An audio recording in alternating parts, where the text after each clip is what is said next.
Assalamualaikum dear students और you all I hope you are all good and doing well in your life। आज के इस lecture में हम अपने चैप्टर नंबर 5 का टॉपिक नंबर 5.4 जिसका नाम है determination of Young's modulus of a wire वो डिस्कस करेंगे। इस टॉपिक में स्टूडेंट हम ये देखेंगे कि किस तरह से जो मटेरियल की इलास्टिसिटी है उसको किस तरह से मेजर किया जाता है।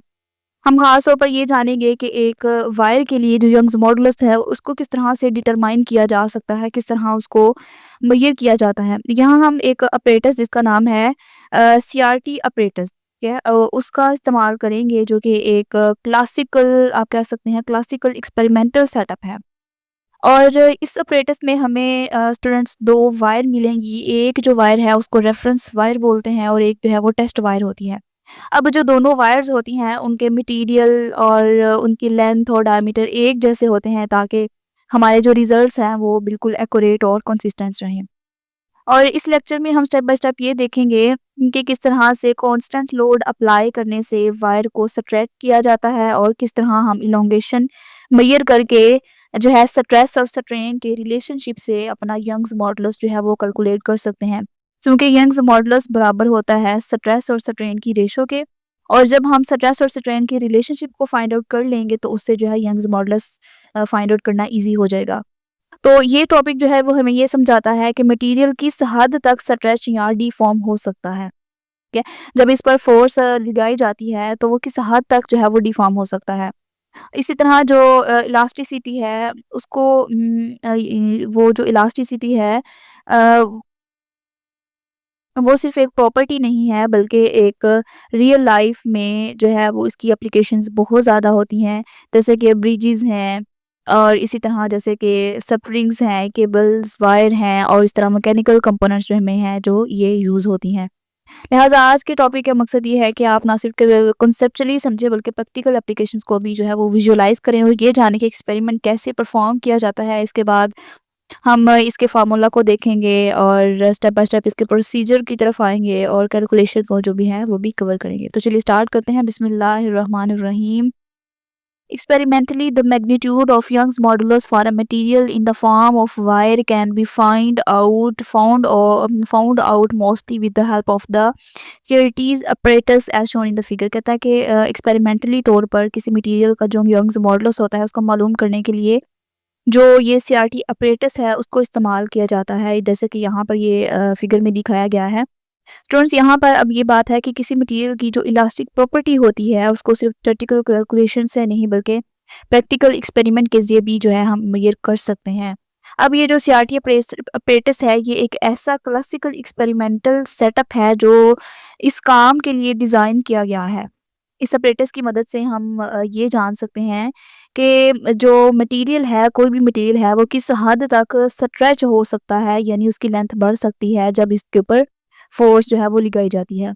अब एक्सपेरिमेंटली जो मेजरिंग यंग्स मॉडुलस होता है वो हमें ये भी सिखाता है कि किस तरह एक्यूरेसी और कंसिस्टेंसी जो है वो हासिल की जा सकती है, क्योंकि थ्योरेटिकल और जो प्रैक्टिकल वैल्यूज़ हैं उसमें थोड़ा बहुत जो है वो फ़र्क हो सकता है। आगे कहता है इट कंसिस्ट्स, अब वो जो सीआरटी अपरेटस है उसके बारे में थोड़ा-सा बताने लगा है। कहता है it consist of two wires, reference wire and test wire of equal length of same material having same diameters attached to a rigid support। अब यहाँ पे कहा जा रहा है कि जो सीआरटी अपरेटस होता है वो जो है वो 2 तारों पर मुश्तमिल होता है। इसमें से एक वायर को हम रेफरेंस वायर कहते हैं और दूसरे को टेस्ट वायर कहते हैं। अब जो दोनों वायर्स होती हैं स्टूडेंट्स उनकी लेंथ भी बराबर होती है, ठीक है? वो एक ही मटेरियल से बने हुए होते हैं और एक ही डायमीटर उनका होता है जो कि रिजिड सपोर्ट से जुड़ा होता है। आप यहाँ पर फिगर में देख सकते हैं ये दोनों वायर्स हैं, ठीक है? और एक ही मटेरियल से बनी हुई हैं और एक ही इनका डायमीटर है, एक ही इनका लेंथ है और एक ही सपोर्ट से जो है वो जुड़ी हुई हैं। ये स्टेप इसलिए भी ज़रूरी है कि एक्सपेरिमेंट में हम किसी भी किस्म का जो एरर है उससे अवॉइड कर सकें, ठीक है? दोनों वायर्स का सेम मटेरियल है, सेम डायमीटर है, वो इसलिए होता है ताकि जो स्ट्रेस और स्ट्रेन है उसको हम मेजर कर सकें, वो एक्यूरेट, और जो हम स्ट्रेस और स्ट्रेन जो है मेजर करें वो बिल्कुल एक्यूरेट हो और रिलायबल हो। अगर स्टूडेंट्स वायर जो है वो मुख्तलिफ लेंथ की हों या मुख्तलिफ मटेरियल की हों तो एक्सपेरिमेंट का जो रिज़ल्ट है वो थोड़ा बहुत गलत हो सकता है। सो रिजिड सपोर्ट के साथ इसको वायर्स को हमने अटैच किया है, या आप देख सकते हैं वायर को अटैच करने का मकसद ये है कि जब हम वेट लगाएँ तो वायर्स जो हैं वो सिर्फ़ स्ट्रेच हों और कहीं भी जो है ये स्लाइडिंग या इनके अंदर मूवमेंट पैदा ना हो। इसी तरह हम जो एक्सपेरिमेंट में कंट्रोल कर सकते हैं, ठीक है? एनवायरनमेंट को अच्छी तरीके से कंट्रोल कर सकते हैं जब ऊपर से वायर्स को जो है वो अच्छी तरह से सपोर्ट किया गया हो। फिर आगे कहता है both wires are connected to the horizontal bars frame if F1 and frame F2 at the other both ends. कहता है कि जो दोनों तारें होती हैं अपने दोनों सिरों पर जो हॉरिजॉन्टल बार्स रखे हुए हैं जिनको F1 और F2 कहा गया है, उससे जुड़ी हुई होती हैं। हॉरिजॉन्टल बार्स या फ्रेम्स जिनको F1 और F2 कहा गया है, ये जो बार है ये एक्सपेरिमेंट में बहुत अहम रोल जो है वो प्ले कर रही होती हैं। जो वायर्स हैं स्टूडेंट उनको प्रॉपर अलाइनमेंट करने के लिए इन जो ये फ्रेम्स हैं उनके अंदर रखा जाता है ताकि जब जो वायर्स हैं वो बिल्कुल स्ट्रेट रहें और जब इनके ऊपर लोड रखा जाए तो ये जो है बिल्कुल भी हिले-जुले ना मूवमेंट ना करें बल्कि अपनी जगह पर सही रहें। और इनके अंदर जो है वो बिल्कुल टेंशन ना आए। अगर स्टूडेंट्स बाहर जो हैं वो उनको लूज़ली ऐसे छोड़ दिया जाए या सही तरीके से उनको ना रखा जाए, तो तारें जो है वो टिल्ट हो सकती हैं या उनके अंदर जो लचक आ सकती है जिससे जो हमारी मेजरमेंट है उसके अंदर गलती आ सकती है। लिहाज़ा जो फ्रेम्स होते हैं वो एक स्टेबल सिस्टम प्रोवाइड करते हैं ताकि कोई भी स्ट्रेचिंग ना हो यानी कोई भी तार जो है वो उसके अंदर लचक पैदा ना हो और हमारी जो एक्सटर्नल डिस्टर्बेंस है वो पैदा ना हो। फिर आगे कहा जा रहा है कि hang a constant weight to the hook of the horizontal bar of reference wire and hanger on test wire so that wire remains stretched and free from kinks. अब कहा जा रहा है कि जो रेफरेंस वायर है उसके हुक और यहाँ पे आप देख सकते हैं कि रेफरेंस वायर का जो हुक है और जो टेस्ट वायर का हैंगर है उसके साथ आपने एक वज़न को लटकाना है, ठीक है? कांस्टेंट वेट यानी कि एक ऐसे वज़न को लटकाना है जिसका जो वेट है वो बिल्कुल एक मुस्तकिल हो, कांस्टेंट हो और इसको अब वेट को हैंग करने का पर्पज़ ये है कि जो हमारी वायर्स हैं वो ना तो बिल्कुल स्ट्रेच हो, ना ही उनके अंदर कुछ चेंजिंग आए बल्कि वो प्रॉपरली तौर पर जो है वो स्टेबल रहें, ठीक है? स्ट्रेचिंग अब स्टूडेंट यहाँ पर इसलिए भी ज़रूरी होती है कि जो हमारी तार है वो कंप्लीटली तौर पर स्ट्रेट रहे, इसके अंदर कोई भी मोड़ वगैरह ना आए और जो मोड़ होते हैं, जो किंक्स होते हैं वो इसके अंदर जो मेजरमेंट को मुतासिर करते हैं और इसके अंदर जो है वो एरर वगैरह पैदा हो सकते हैं। कांस्टेंट वेट का मतलब ये है कि हमेशा जो फ़ोर्स लगती है किसी भी तार के ऊपर इन दोनों में से वो जो है वो एक जैसी रहे ताकि एक जैसा स्ट्रेस और स्ट्रेन का जो रिलेशन है वो बिल्कुल एक जैसा रहे और उसको हम जो है वो एक जैसे तरीके से ऑब्ज़र्व कर सकें। इससे हमें ये मालूम होता है कि स्टूडेंट जो मटेरियल है वो अपनी असली शेप में किस हद तक रहता है और किस हद तक जो है वो डिफ़ॉर्म हो सकता है।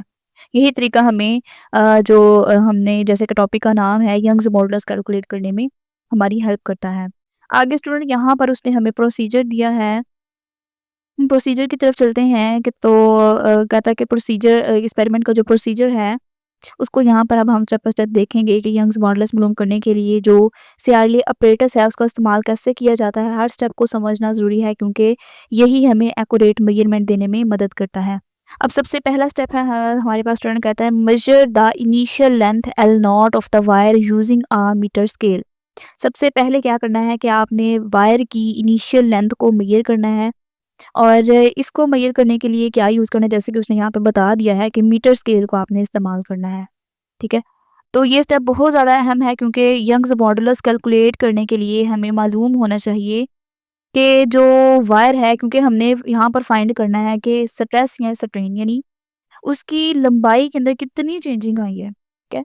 तो वो तभी मालूम होगी जब हमें वायर की अपनी जो ओरिजिनल लेंथ है उसका पता होगा। तो इसलिए हमने सबसे पहले ओरिजिनल लेंथ जो है वो फाइंड करनी है और किसी लोड के बगैर यानी किसी भी लोड को हैंग किए बगैर हमने उसकी ओरिजिनल लेंथ को फाइंड आउट करना है और लेंथ मेजरमेंट में जो लेंथ है उसकी एक्यूरेसी रखना बहुत ज़्यादा ज़रूरी होती है ताकि स्ट्रेस और स्ट्रेन जो है उनमें कैलकुलेट करने में कोई एरर ना आए। याद रखें कि जो लेंथ है वो हमेशा मीटर में रिकॉर्ड की जाती है। फिर कहता है सेकंड स्टेप में कहता है measure the diameter D of the wire using a screw gauge. अब सेकंड पहले में क्या किया फर्स्ट वाले में हमने लेंथ को फाइंड किया, अब जो है वो कहता है कि दोनों वायर्स का आपने डायमीटर फाइंड करना है। डायमीटर फाइंड करने के लिए हम स्क्रू गेज को यूज़ करेंगे। फिर कहता है the diameter should be measured at several different points along the wire and take average. ठीक है, कहता है कि हमने जो है स्क्रू गेज का इस्तेमाल करना है डायमीटर को मेजर करने के लिए, और ये नहीं करना कि डायमीटर जो है सिर्फ एक ही पॉइंट से ले लेना है, बल्कि हमने डिफरेंट पॉइंट से डायमीटर को मेजर करना है, फिर उसकी एवरेज लेनी है। ठीक है, अब डायमीटर जो मेजरमेंट करना उसके वो भी ज़रूरी होता है ताकि हम वायर का जो क्रॉस सेक्शनल एरिया होता है उसको कैलकुलेट कर सकें, क्योंकि स्टूडेंट्स स्ट्रेस बराबर होता है, stress is equal to force over area. ठीक है, तो जब हमें वायर का डायमीटर पता होगा तो फिर ही हम जो है उसका एरिया फाइंड आउट कर सकेंगे।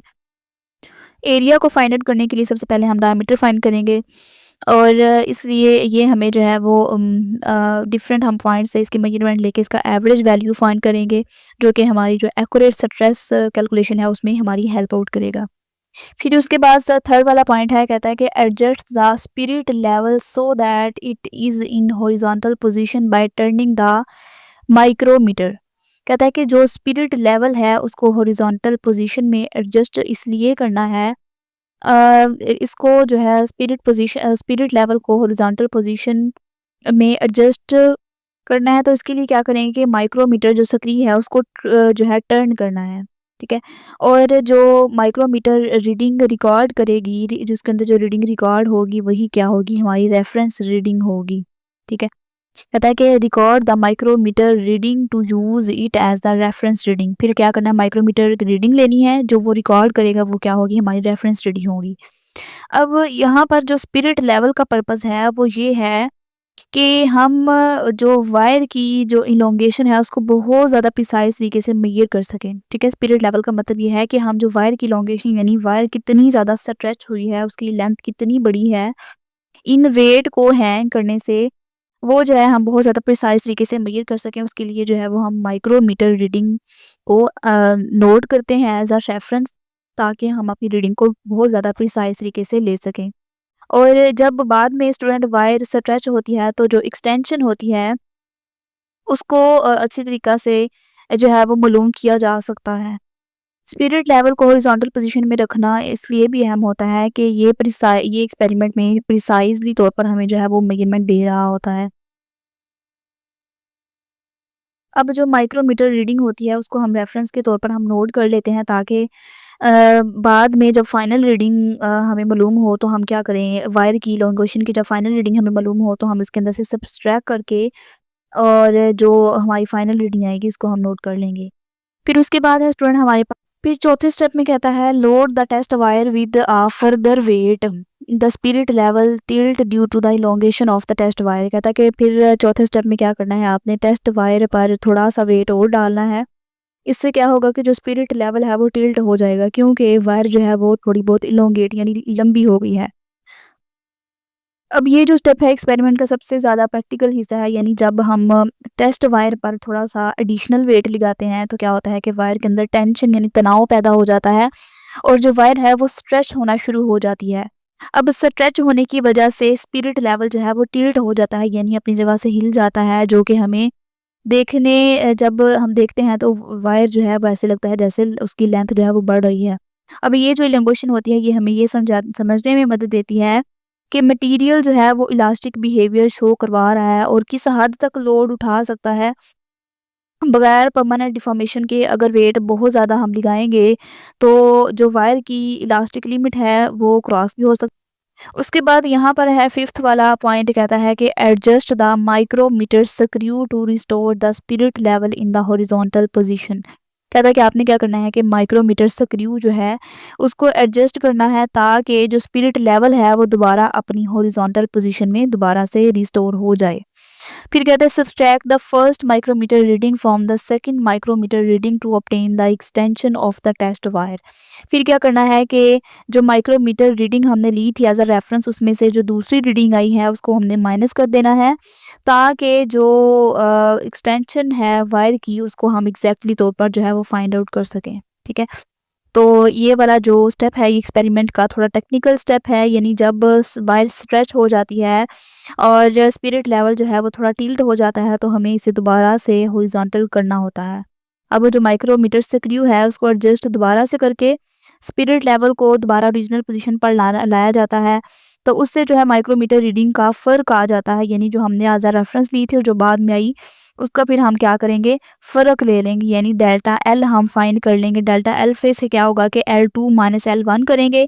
तो ये स्टेप जो है वो हमें प्रिसाइज़ रीडिंग देता है और हमें ये दिखाता है कि जो माइक्रोमीटर और जो स्पिरिट का लेवल है उसको किस तरह से सही इस्तेमाल करना चाहिए एक्सपेरिमेंट के अंदर, जो कि हमारे एक्सपेरिमेंट की एक्यूरेसी के लिए भी बहुत ज़्यादा ज़रूरी होता है।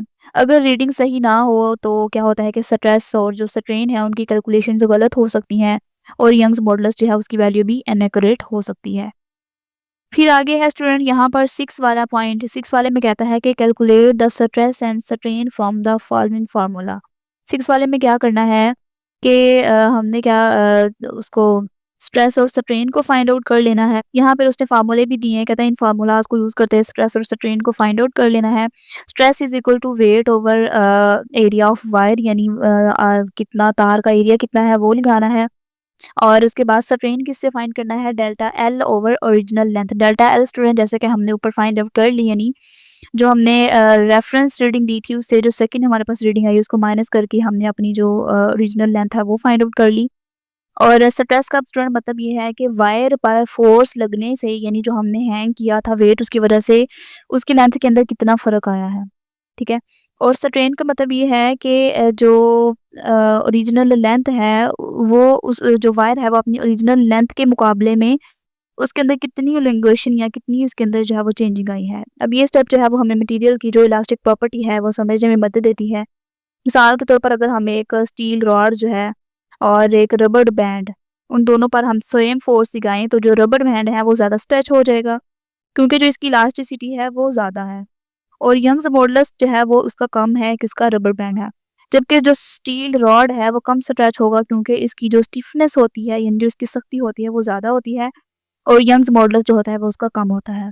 अब स्ट्रेस और स्ट्रेन यहाँ से हम कैलकुलेट करने के बाद जो है हम ये देख सकते हैं कि जो मटेरियल का रिस्पॉन्स होता है वेट को हैंग करने के बाद वो क्या होता है और उससे जो है वो हम यंग्स मॉडुलस जो है वो अच्छी तरह से कैलकुलेट कर लेंगे और ये हमें एक्यूरेट रीडिंग मुहैया करता है।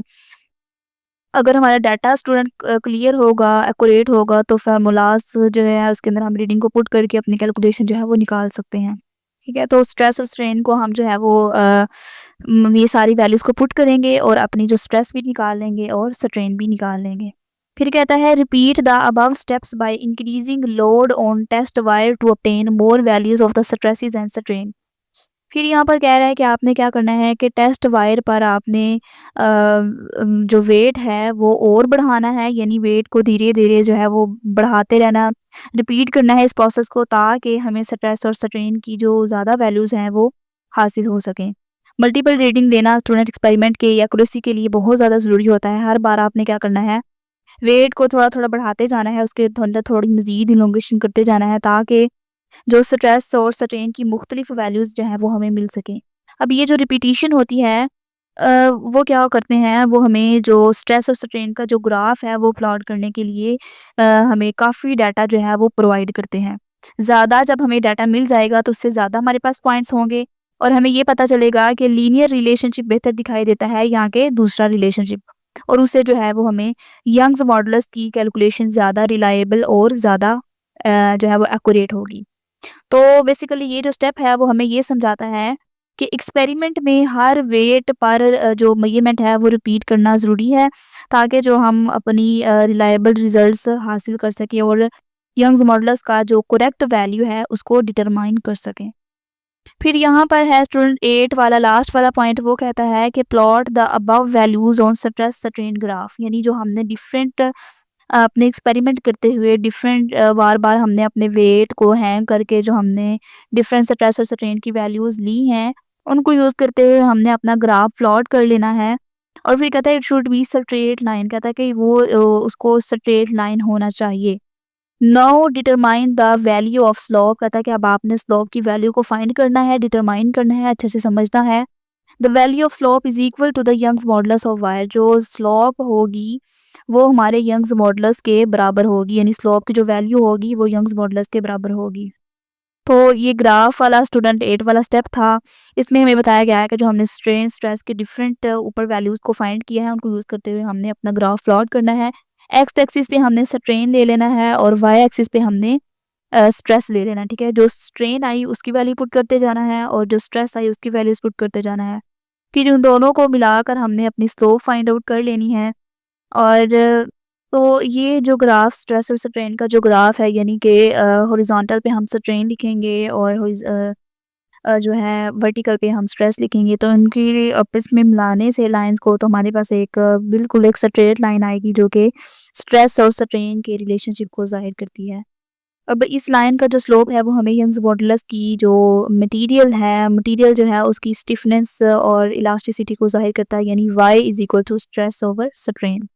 अब ये जो स्टेप है स्टूडेंट, ये प्रैक्टिकली तौर पर हमें ये दिखाता है कि मटेरियल जो है वो किस हद तक लोड उठा सकता है और किस हद तक वो जो है वो अपनी इलास्टिक बिहेवियर जो है वो उसको शो करवा सकता है। और इसके बाद जो है कहता है कि ग्राफ प्लॉटिंग के बाद जो हम यंग्स मॉडुलस की वैल्यू है उसको एक्सपेरिमेंटली डिटरमाइन कर सकते हैं और ये हमारे थ्योरेटिकल नॉलेज को प्रैक्टिकली जो है वेरीफाई करने में बहुत ज़्यादा हेल्प आउट करता है। तो ये स्टेप जो है वो हमारे एक्सपेरिमेंट को कंप्लीट करता है और हमें मटेरियल की जो मैकेनिकल प्रॉपर्टी है उसके बारे में वाज़ेह अंडरस्टैंडिंग देता है।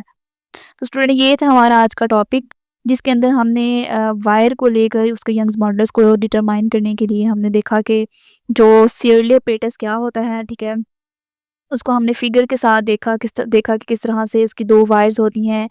एक रेफरेंस वायर होती है, दूसरी टेस्ट वायर होती है। किस तरह उनको फ्रेम्स के अंदर जो है वो सपोर्ट किया जाता है और उनको जो है वो ऊपर से सपोर्ट किया जाता है एक सहारे से। फिर उसके बाद कहता है कि जो है हैंग किया जाता है एक वेट को हुक के साथ और उसके बाद जो है वो हॉरिजॉन्टल बार के साथ जो है रेफरेंस वायर को, तो किस तरह से वेट को है हैंग करने से उनकी लेंथ जो है वो किस तरह से चेंज होती है। फिर हमने इस प्रोसीजर को देखा। सबसे पहले लेंथ फाइंड करनी है, दूसरे स्टेप में हमने इसका डायमीटर फाइंड करना है।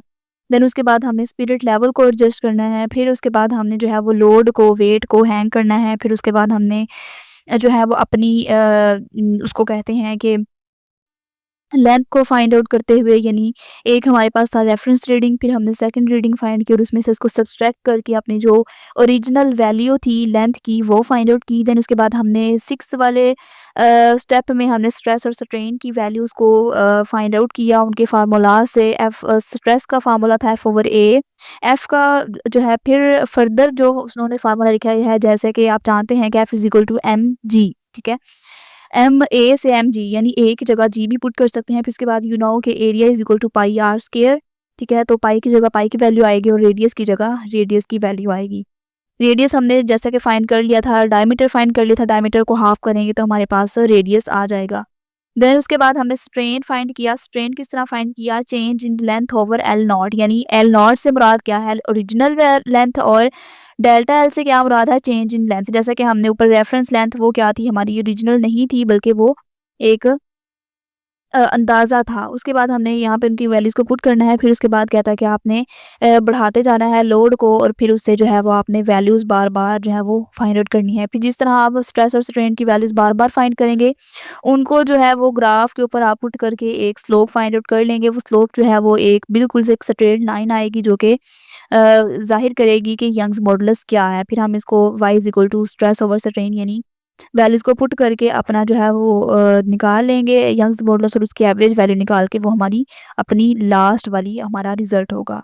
तो स्टूडेंट ये था हमारा आज का टॉपिक। आई होप कि आपको अच्छे से समझ आ गया होगा। फिर भी आपको कोई क्वेरी हुई तो कमेंट सेक्शन में लाज़मी पूछिएगा। वीडियो आपको अच्छी लगी हुई, आपके सारे कमेंट्स क्लियर हुए हों तो एक प्यारा सा कमेंट लिखिए, हमारी वीडियो को लाइक कीजिए, अपने दोस्तों के साथ शेयर कीजिए और रहते-रहते इस चैनल को सब्सक्राइब करते जाइए। मिलते हैं नेक्स्ट वीडियो में, तब तक के लिए अपने प्यारों का ख्याल रखिए। अल्लाह हाफ़िज़।